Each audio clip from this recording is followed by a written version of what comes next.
Self-awareness is a comprehensive assessment to have a sharp realization of the potential skills and competence of oneself.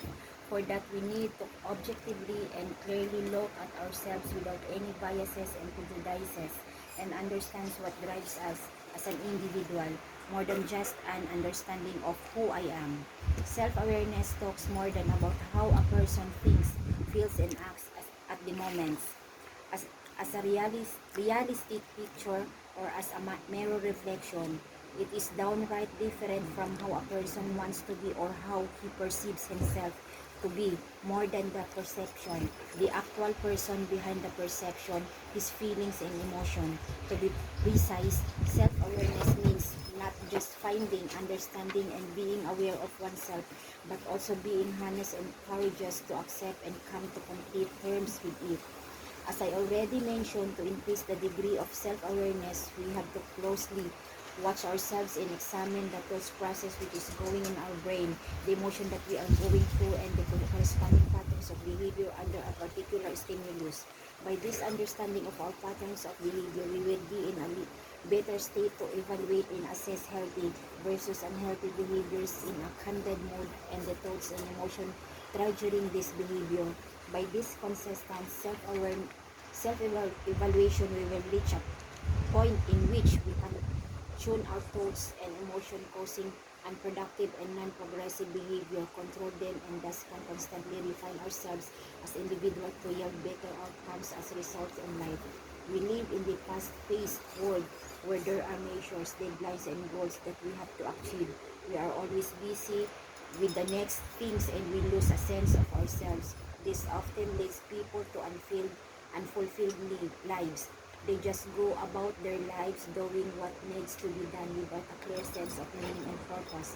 Self-awareness is the initial phase in making what you want and mastering your life through it, where we fiber our feeling, responses, identity, and behavior which determines our future or basically our dream destination. I believe being self-aware enables us to see our thoughts and feelings are picking us. Moreover, it additionally empowers us to take control of our feelings, conduct, and identity so we can make transformations that are necessary in our life.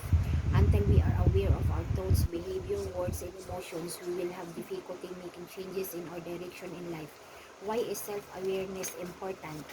Self-awareness is essential because when we have a superior understanding of us as a whole, we can encounter ourselves as unique individuals.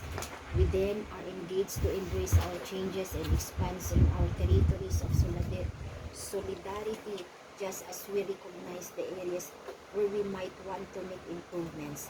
That's why it is extremely important to become more self-aware as there are a number of benefits that comes with it. So here are some of its benefits. It gives us the power to influence outcomes.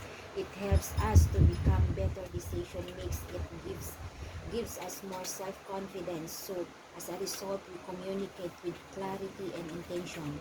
It allows us to understand things from multiple perspectives. It frees us from our assumptions and biases. It helps us build better relationship. It gives us a greater ability to regulate our emotions. It decreases stress. It makes us happier. To improve self-awareness, first, practice solitude. This means finding a time where you don't consume any information from the outside world, but you simply spend time with your thoughts. You can do but going for a walk and leaving home all your digital devices, or you can meditate for a few minutes before bedtime. Second, journal and reflect.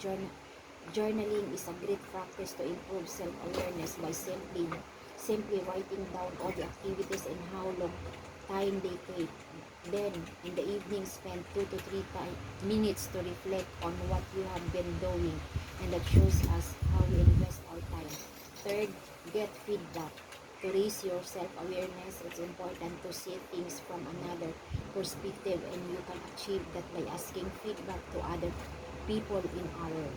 Therefore, if we are highly self-aware, then we can objectively evaluate ourselves, manage your emotions, align your behavior with your values, and understand correct differently how other perceive you.